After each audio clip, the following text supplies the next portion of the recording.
회복은 여러 가지 그런 뜻이 있어요. 개인적으로는 자기의 병세, 건강, 공동체적으로는 나라의 경제적인 위기 혹은 나라의 쇠퇴화됐던 세력 이런 것들을 원상태로 되돌리는 것이죠. 그런 의미로 본다면 교회도 약해졌던 교회, 참 어려워졌던 교회가 예전에 그 아름다운 모습으로 되돌아가는 것, 그거 우리가 생각해 볼 수 있어요. 개인적으로나 가정적으로나 사회적으로나 교회적으로 원래의 상태로 되돌아가는 것을 말합니다. 그런데 이 회복의 은총을 그럼 어디서부터 시작을 해야 되겠느냐? 가장 중요한 것은 하나님과 나 개인과의 관계에서 처음으로 시작이 돼야 한다는 것입니다. 하나님과 나의 관계를 어디서 그 근본을 찾을 수 있느냐? 그것이 창세기 3장입니다. 창세기 3장은 사실은 참 어두운 내용이 있는 장이지요. 사람이 죄짓고 하나님의 형벌을 받게 되는 그런 곳입니다. 그런데 단순히 죄짓고 형벌받는 그런 내용 속에 더 깊은 하나님의 사랑과 회복의 의도하심이 여기에 숨겨져 있다는 것입니다. 그래서 그걸 보면서 우리가 회복의 은총을 한번 어디서부터 시작되었는가, 왜 회복의 은총이 필요하게 되었는가, 그걸 한번 생각해 보는 것입니다. 첫째로 이 회복의 은총은 죄인에게 주신 은총입니다.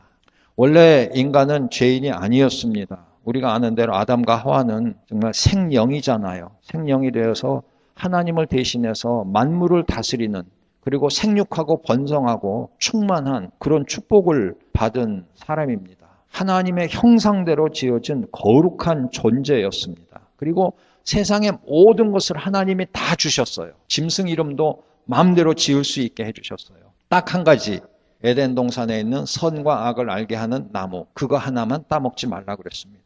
모든 좋은 것을 가지고 있는 아담과 하와가 하나님이 딱 하나 금지시켜 놓은 그것을 어기고 그것을 먹게 된다는 사실입니다. 여러분, 누가 죄 짓습니까? 없어서 죄 짓기도 합니다. 그래서 아굴이란 사람은 잠언에 그렇게 얘기했죠. 하나님, 내가 없어서 도적질 할까봐, 또 너무 많으면 교만해질까봐, 하나님 모른다고 그럴까봐, 그러니까 많지도 적지도 않게 그렇게 적당하게 주십시오, 그렇게 말했지만, 사람이요, 많이 있으면 교만해지는 것뿐이 아니라 많이 있는데도 불구하고 욕심을 낸다는 것입니다. 그렇게 많이 가진 사람이 더 가지려고 더 욕심을 부리는 것, 우리 세상에서, 사회에서 너무 많이 보지 않습니까? 아담과 하와가 부족해서 그 선과 악을 알게 하는 나무를 따먹은 것이 아닙니다. 너무 풍족했습니다. 딱 하나만 하나님이 제외시키셨는데 풍족한 중에도 그것을 욕심을 내서 결국 죄를 짓게 되는 것이죠. 죄를 짓게 된 구체적인 동기는 무엇입니까? 사단의 유혹에 빠지는 것이죠. 뱀이 제일 간교하다 그랬는데요. 이 뱀의 정체는 무엇이냐? 옛뱀 사단, 계시록 12장 9절, 20장 2절 등에 분명하게 말씀하고 있습니다. 참 뱀이 얼마나 간교한지요. 다짜고짜 이 나무, 선과 악을 알게 하는 나무, 이거 먹지 말라고 하시느냐? 그렇게 물어보질 않고, 동산에 많은 나무 실과가 있는데 이거 다 먹지 말라고 하시더냐, 그렇게 딱 물어봅니다. 이게 이미 함정을 파고 들어가는 거예요. 그랬더니 여자가 뭐라고 대답합니까? 동산 나무의 실과를 우리가 먹을 수 있으나 동산 중앙에 있는 나무의 실과는 하나님의 말씀에 너희는 먹지도 말고 만지지도 말라, 너희가 죽을까 하노라 하셨느니라. 사단의 질문에 여인이 또 넘어가는 거예요. 그런데 또 여인의 말도 또 부정확합니다. 언제 하나님이 만지지도 말라고 그러셨나요? 먹지 말라고 그러셨죠. 4절에 보면 뱀이 여자에게 이르되 너희가 결코 죽지 아니하리라. 너희가 그것을 먹는 날에는 너희 눈이 밝아 하나님과 같이 되어 선악을 알 줄을 하나님이 아심이니라. 너희가 결코 죽지 아니하니라. 이거는 하나님의 말씀을 정면으로 반대하는 사단의 계략입니다. 하나님이 그저 하라, 하지 말아라, 그냥 순종해요. 그냥 이유 따지지도 않고 그냥 하지 말라는 거 안 하고 하라는 거 하고 그렇게 살았어요. 그런데 사단이 와가지고 의심을 나게 하는 거예요. 이거 다 먹지 말라고 그러시냐? 아니요, 이것만 먹지 말라고 그랬어요. 그래? 그것 먹어도 된다. 다른 거 다 주셨는데 왜 그것만 못 먹게 하시겠느냐? 안 죽는다. 그거 먹어도 된다. 하나님의 말씀을 의심하게 합니다. 그 다음에 한 걸음 더 나아가서 하나님이 혹시 그걸 못 먹게 하셨다면은 그거 먹는 날에 너희 눈이 밝아서 하나님처럼 될까봐 못 먹게 하셨는지도 모르겠구나. 하나님에 대한 도전입니다.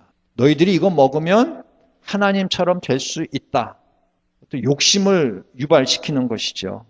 사단은 참 교묘합니다. 의심을 하게 하고 하나님의 사랑을 다시 한번 생각하게 그렇게 만드는 것이죠. 그렇게 사단이 작전을 꾸며오니까 여인이 거기에 넘어가는 거예요. 그래서 6절 말씀에 보면 사단의 말을 듣고 선과 악을 알게 하는 나무를 다시 보니까 그 나무가 먹음직도 하고 보암직도 하고 지혜롭게 할 만큼 탐스럽기도 하다. 그렇게 기록하고 있습니다. 여러분 그 나무를 아마 수없이 봤을 거예요. 아담과 하와는. 이거 먹지 말아라. 하나님 뭐 덮어 씌워놓은 것도 아니고 베일로 갈아놓으신 것도 아니고 그냥 다 늘 동산 중앙에 있으니까 늘 보고 지나쳤는데 그냥 보통 때 지나칠 때는 여상하게 지나친 것이에요. 그런데 사단의 이 말을 듣고 유심히 다시 보니까 이게 달리 보이는 거예요. 먹음직도 하고 보암직도 하고 지혜롭게 할 만큼 탐스럽기도 한지라. 왜 이렇게? 이미 의심이 들어갔고 하나님의 의도를 다시 한번 생각하게 되고 정말 먹어도 안 죽을까? 이런 생각이 들면서 다시 보니까 막 속에서 욕심이 나오기 시작하는 것입니다. 그래서 결국은 그 욕심에 이끌려 하나님의 말씀을 불순종하는 죄를 짓게 했지요. 우리가 누구의 말을 듣느냐가 중요합니다. 모든 관계 속에서 이 틈새로 들어오는 그런 말을 들으면서 그 관계가 깨지는 것입니다. 모든 관계 속에 그래요. 부부관계, 부모자식 관계, 친구관계. 그 원래 신뢰와 사랑의 관계였는데 그 사이를 비집고 들어오는 거예요. 그래서 의심나게 만드는 거예요. 상대방 믿지 못하게 하고요. 상대방의 사랑이 정말 순수한 사랑이 아니었다.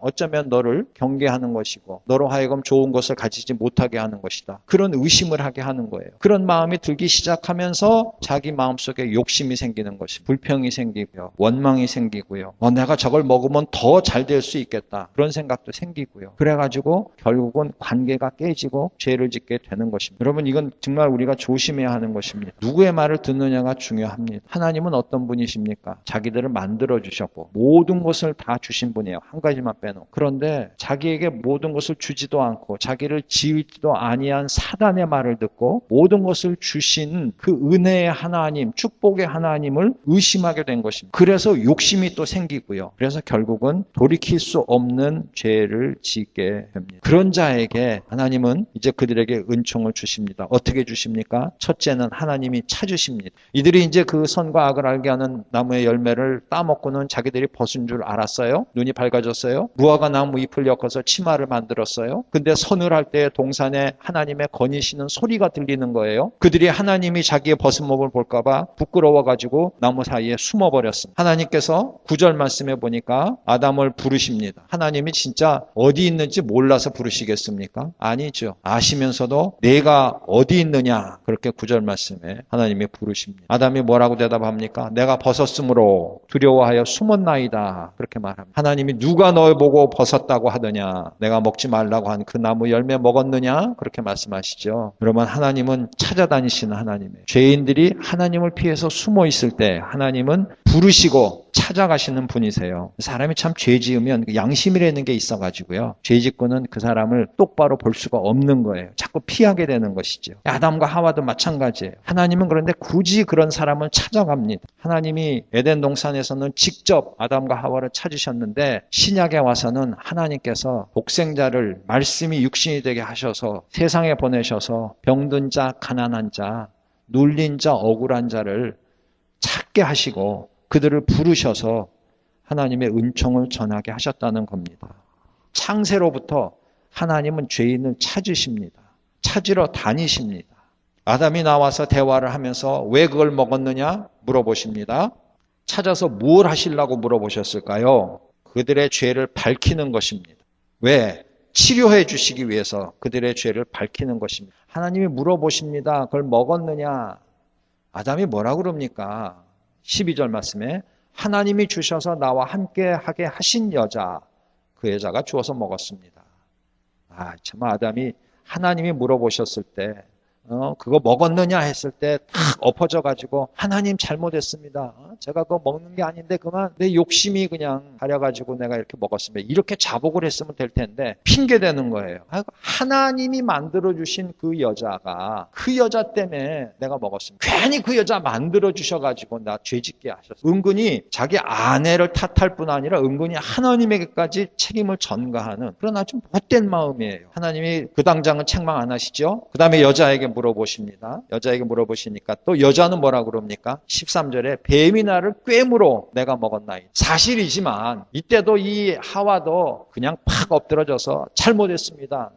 하나님의 말씀보다 내가 이 뱀의 말을 들었네요. 의심하는 마음이 생겼네요. 내 마음에 욕심이 생겼네요. 그래서 그냥 따먹고 나만 따먹은 게 아니라 제 남편한테까지 줬네요. 정말 잘못했습니다. 용서해 주시옵소서. 이래야 되는 건데 뱀만 없었으면. 뱀을 만드신 분은 누구예요? 하나님이에요. 뱀만 없었으면 되는데 그 뱀이 나를 꿰물어 내가 먹었습니다. 이렇게 얘기를 하는 겁니다. 자기들의 죄를 정말 드러내놓고 사실 다 드러난 상황인데 하나님 다 알고 계시는데 그걸 그냥 솔직하게 인정하고 자복을 하면서 하나님께 용서를 구해야 되는 그런 상황인데 핑계를 대는 것입니다. 하나님은 그런 것을 용납하시는 분이 아니시지요. 하나님은 정말 자복하고 회개하는 자는 용서해 주시지만 핑계를 대고 피하고 변명을 하고 남을 탓하고 그런 사람에게 하나님은 당장 용서를 해 주시지 않습니다. 드디어 14절부터 하나님께서 이제 뱀부터 드디어 하나님의 형벌, 저주를 가하시죠. 그래가지고 너는 더욱 저주를 받아 배로 다니고 종싯돌로 흙을 먹을지어다.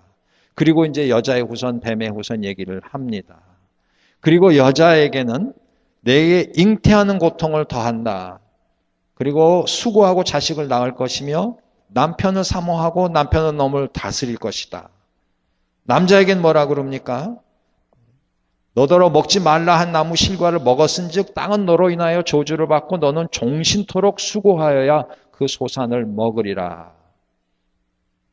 원래는 이 노동이 아마 즐거웠을 것 같아요. 힘든 줄도 모르고 하는 그런 인간의 존재였던 것 같아요. 그런데 힘들게 됐어요. 땅이 저주를 받았어요. 아담 때문에. 수고해야 돼요. 그래야만 소산을 먹어요. 그 이전에는 수고할 필요가 없었어요. 에덴 동산에서는 그냥 사시사철 나무가 그냥 열리니까 그냥 다니면서 따먹기만 하면 되는데 자기가 이제 수고를 해야 돼요. 농사를 지어야 돼요. 과수원을 자기가 애써서 그렇게 해야 돼요. 18절에는 뭐라고 그래요? 그렇게 수고를 하는데 땅이 협조해 주지 않는 거예요. 오히려 가시덤불과 엉겅퀴를 낼 것이다 그랬어요. 얼굴에 땀이 흘러야 식물을 먹고 필경은 흙으로 돌아간다. 근데 왜 이렇게 됐어요? 죄로 인해서 이렇게 된 거예요. 그래서 그냥 너희들은 이런 형벌 속에서 살 것이다 했는데요. 그런데 사실은 형벌로 끝나는 것 같은, 정말 판사가 판결 내리는 것으로 끝나는 것 같은 이 말 속에 사실은 죄인에게 형벌을 주시지만 형벌을 통해서 구원을 주시겠다는 암시가 여기 있는 것입니다. 그것이 창세기 3장 15절 말씀이에요.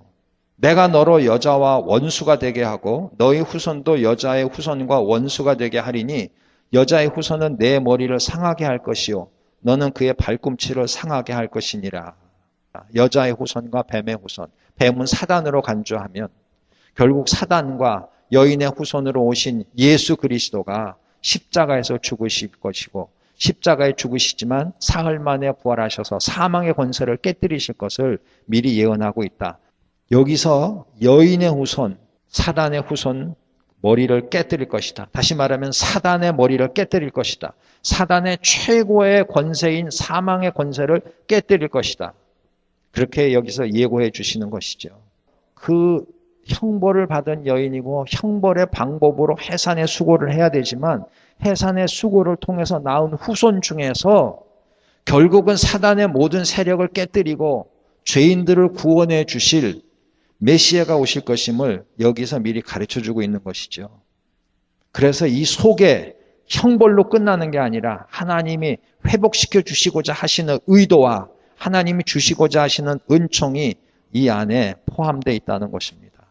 다만 구원을 너무 쉽게 고통 없이 주지는 않으신다는 것입니다. 형벌은 형벌대로, 죄의 값은 죄의 값대로 치르게 하시고 그러나 완전히 멸망당하는 존재가 아니라 앞으로 하나님이 구원해 주실 것을 암시해 주시면서 하나님이 이렇게 말씀을 해 주시는 것입니다. 죄인을 찾으시는 은총은 죄의 문제를 해결해 주시고 그 죄의 형벌이 있지만은 그 형벌과 고통을 통해서 온전히 사함을 받고 구원을 받을 수 있는 것으로 인도해 주는 그런 도구로서 고통을 허락하실 수 있다는 것입니다. 아담과 하와도 마찬가지였어요. 하나님이 그래서 아마 어쩌면 형벌을 주셨는지도 모르겠어요. 여인은 아이를 낳을 때마다, 남자는 땅을 팔 때마다, 땀을 흘릴 때마다 다시 생각하게 되는 것이죠. 물론 용서함을 받긴 받았지만 여러분, 주님이 주시는 이 회복의 은총을 너무 쉽게 받으려고만 하지 마십시오. 주님의 이 회복의 은총이 아니었다면 나는 어떻게 됐을까? 그걸 생각하시면서 정말 이 고통 속에서 그 은총을 받아서 정말 자유함을 누리는 저와 여러분들이 될 수 있기를 간절히 기원합니다. 세 번째로는요, 이 회복의 은총은 죄인에게 주셨고 죄인을 찾아서 형벌을 통해서 주신 은총이지만 제일 중요한 건데요, 희생을 통하여 주시는 은총이라는 것입니다. 오늘 우리가 읽은 본문으로 이제 넘어갑니다. 아담이 그 아내를 하와라 이름하였다 그럽니다. 여러분, 하와의 뜻이 무엇입니까? 영어로는 living, 살아있다는 거예요. making alive, 살리게 하다 그런 뜻이에요. 그래서 의역을 하면 생명을 주는 자다 그런 얘기예요. 정말 여인들은 생명을 주는 자죠. 10달 동안 뱃속에다가 그걸 품고 있다가 그 다음에 고통을 통해서 새로운 생명을 이 세상에 내놓는 것이죠. 아담이 자기 아내 이름을 하와라고 이때 처음 이름을 짓게 되는데 그 전까지는 그냥 여자 그러지 않는데 이 20절부터 가서 하와라는 이름이 생기는데요. 그 하와라는 이름의 뜻이 바로 생명 혹은 살게 하는, 생명을 주는 자 그런 뜻이에요. 그래서 모든 산자의 어머니가 됐다 그렇게 얘기합니다. 여인의 희생이 있지요. 생명을 탄생하게 하기 위해서 여인은 10달의 그 모든 것을 감당해야 하고 마지막 순간에는 해산의 고통을 해야 한다는 것입니다. 그러나 그 해산의 고통을 통해서 자신도 구원을 받는다는 것입니다. 디모데전서 2장 14절로 15절에 보면요, 이렇게 기록되어 있어요. 아담이 꾀임을 보지 아니하고 여자가 꾀임을 보아 죄에 빠졌음이니라. 그러나 여자들이 만일 정절로서 믿음과 사랑과 그 해산함으로 구원을 얻으리라 그랬어요. 고통을 통해서 새로운 생명을 낳게 하시고 고통을 통해서 본인도 구원을 받는다 그 말이에요. 희생이 있단 말이에요. 구원, 새로운 생명을 낳는 데에는 누군가의 희생이 있다 그 말입니다. 여인의 희생이 있었습니다. 세상의 모든 어머니들의 희생이 있습니다. 그래서 새로운 생명이 태어난 것이고 자기도 구원을 받는다는 것입니다. 여러분, 희생 없이는 회복의 은총을 받을 수 없다 그 말입니다. 한 걸음 더 나갑니다. 21절, 여호와 하나님이 아담과 그 아내를 위하여 가죽옷을 지어 입히시니라. 가죽옷을 지어 입히기 위해서는 어떤 일을 해야 합니까? 가죽을 벗겨야죠. 누구의 가죽을 벗깁니까? 짐승의 가죽을 벗겨야죠. 짐승의 가죽을 벗기면 어떻게 됩니까? 짐승은 죽겠지요. 피를 흘림이 있지요. 새 생명을 얘기해서 여인이 고통을 해야 되지만 여인이 죽지는 않잖아요. 그런데 가죽옷은 뭐예요? 짐승이 죽은 것이에요. 하나님이 이렇게까지 배려해 주시는 거예요. 아담 보고 내 아내를 죽여야만 네가 구원받겠다 그렇게 하시지는 않았어요. 아담과 하와의 죄를 가려주시기 위해서 짐승을 대신 희생시키셨어요. 그리고 가죽옷으로 그들의 죄에 부끄러운 것을 덮어주셨습니다. 하나님의 은혜입니다. 이것이 희생을 통하여 주시는 회복의 은총입니다.